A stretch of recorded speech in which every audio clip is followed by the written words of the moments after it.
In the spring of 1870, a federal marshal riding alone through the Choctaw Nation came upon a chilling sight. 17 bodies laid out in a perfect circle around the fading glow of a dying campfire. Each man had been shot cleanly between the eyes. In each cold hand, they clutched a single playing card, all from the same deck. The marshal counted them once, then again, before realizing what he was truly seeing. These were not ordinary men. Among the dead were Pinkerton agents, Texas Rangers, bounty hunters, and even 3 deputies from his own office in Fort Smith, Arkansas.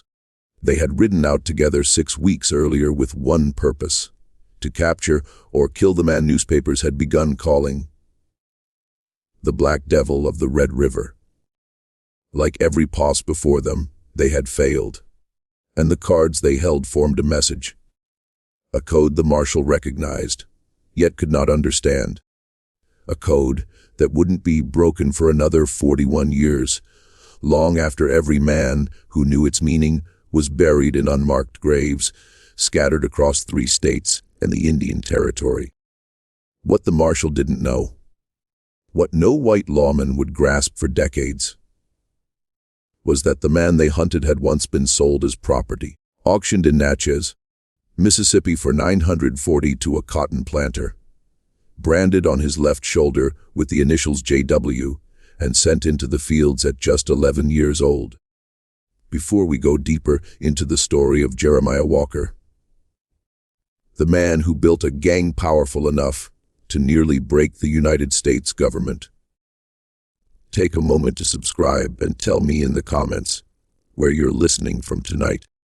Because what you're about to hear was buried in classified federal records for over a century, and the descendants of the men involved still live across Oklahoma and East Texas. They never wanted this story told. Tonight, we're telling it anyway. To understand how a former slave rose to command the most feared outlaw band on the American frontier, you first need to understand the world that shaped him. A country that had just torn itself apart over whether men like him were human or property. The Civil War officially ended in April 1865. But along the western edge of the former Confederacy, where Texas met the Indian Territory, and that territory met Arkansas, the war never truly ended. It simply changed form. The Union Army pulled most of its forces south, leaving behind a massive, lawless region nearly the size of France, policed by fewer than 200 federal lawmen. Into that vacuum flooded every broken piece the war had created. Confederate guerrillas who refused to surrender, Union deserters wanted for murder, Comanche and Kiowa warriors forced from their lands, Mexican vaqueros pushed aside by new cattle empires, Chinese laborers abandoned after building the railroads, and tens of thousands of freed men, newly emancipated, with nowhere to go and nothing to their names. They walked west with only the clothes on their backs, because the South they once knew had become deadly for any black man caught alone after dark. At the center of this chaos sat a town called Boggy Depot, 40 miles north of the Red River. By the fall of 1866, it was a place where a man could buy food, a horse, or a human life for nearly the same price. The streets were dirt. The buildings were crude, made from green cottonwood that warped and cracked as it dried, leaving doors and windows uneven. Like the town itself, had been assembled by someone who didn't quite remember how structures were supposed to fit together. There were 3 saloons, 2 owned by a Choctaw merchant named Pushmataha Folsom, who had grown rich selling whiskey during the war and saw no reason to stop now. There was a single general store run by Angus McGray, a Scottish trader who kept a loaded shotgun beneath the counter, and a Bible resting on top of it. He was known to settle disputes with whichever he reached for first. A stable, a blacksmith, and a small adobe building that served as both jail and courthouse, used only when Choctaw Lythor's police bothered to pass through, which was happening less and less. Boggy Depot wasn't really a town.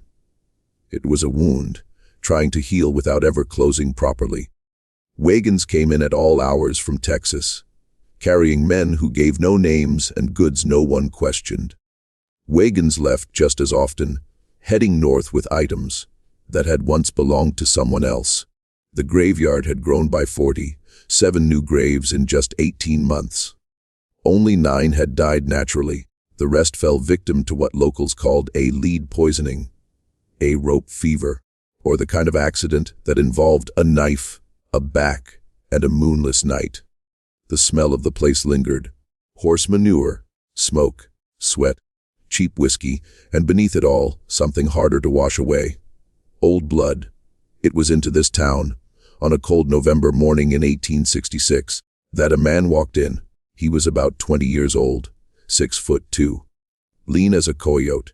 He wore a Union cavalry coat, the corporal's stripe still stitched onto the sleeve. A wide, brimmed hat shadowed eyes the color of wet slate.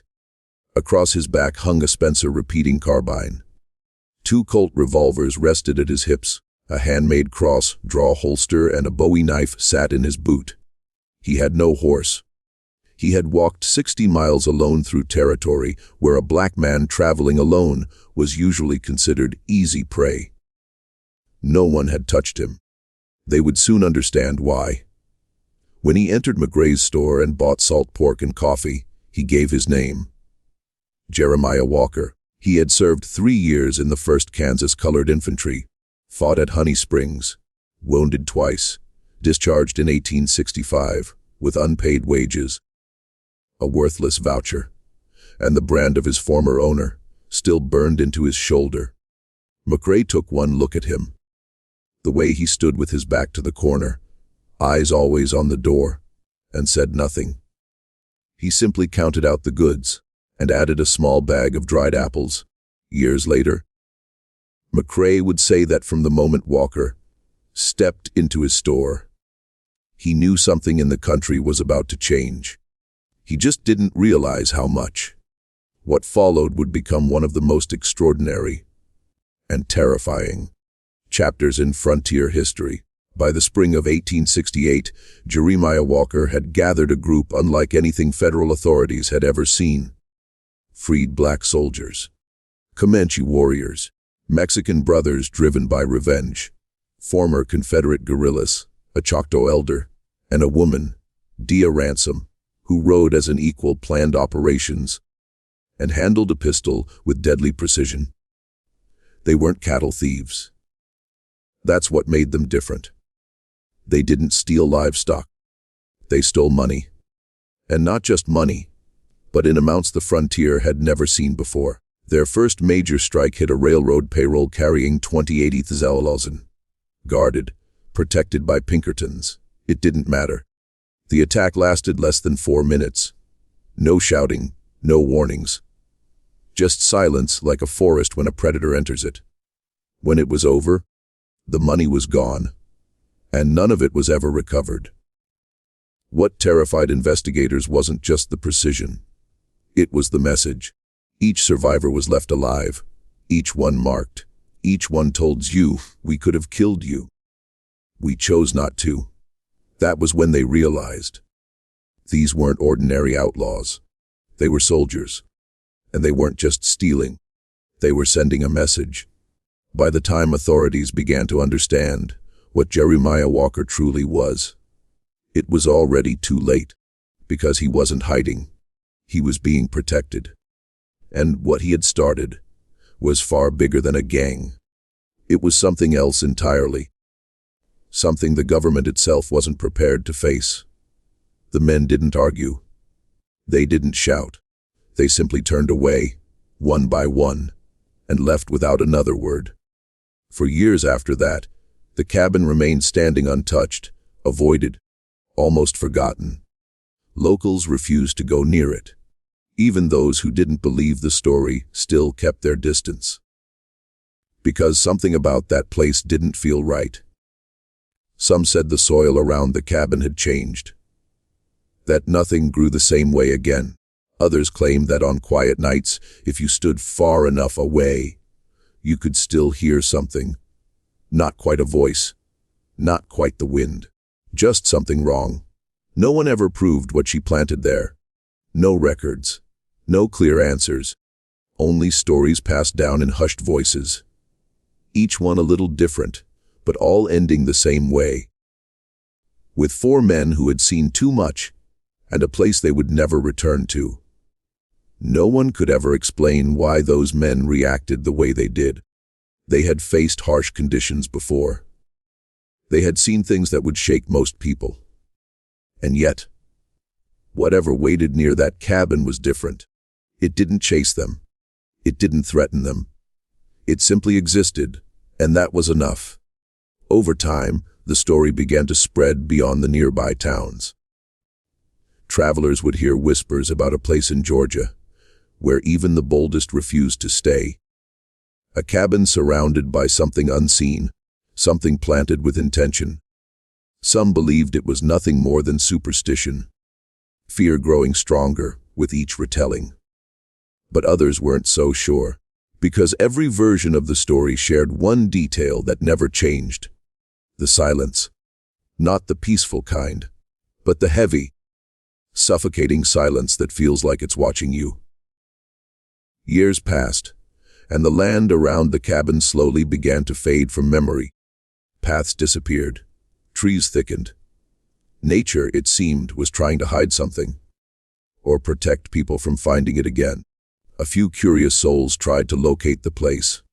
Most turned back before getting close. Those who pushed further rarely spoke about what they experienced, and when they did, their words were always the same. It's not empty. No one knew what that meant. Not completely. But it was enough to keep others away. There were no markings left behind. No signs to warn trespassers. Just an unspoken understanding passed between locals. Don't go looking for it. Don't ask too many questions. And whatever you do, don't stay after dark. Because according to the oldest accounts, the nights were when things felt closest. Not louder, not clearer, just closer. As if the distance between you and whatever was there began to disappear. One account told of a man who camped miles away from where the cabin once stood. He claimed he never saw anything unusual. No movement. No shadows. But he couldn't sleep.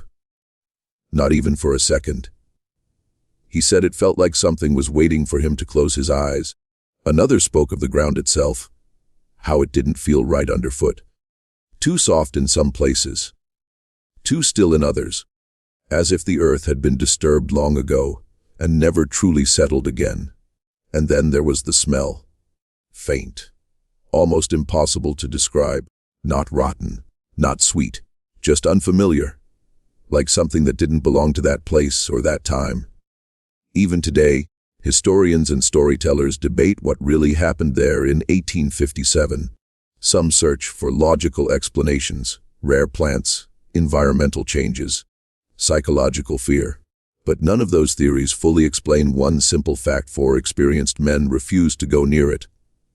Not once, not twice, but forever. Whatever she planted around that cabin, it didn't just change the land. It changed the way people felt about it.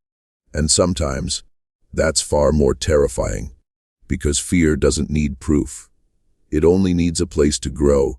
And that cabin was the perfect place.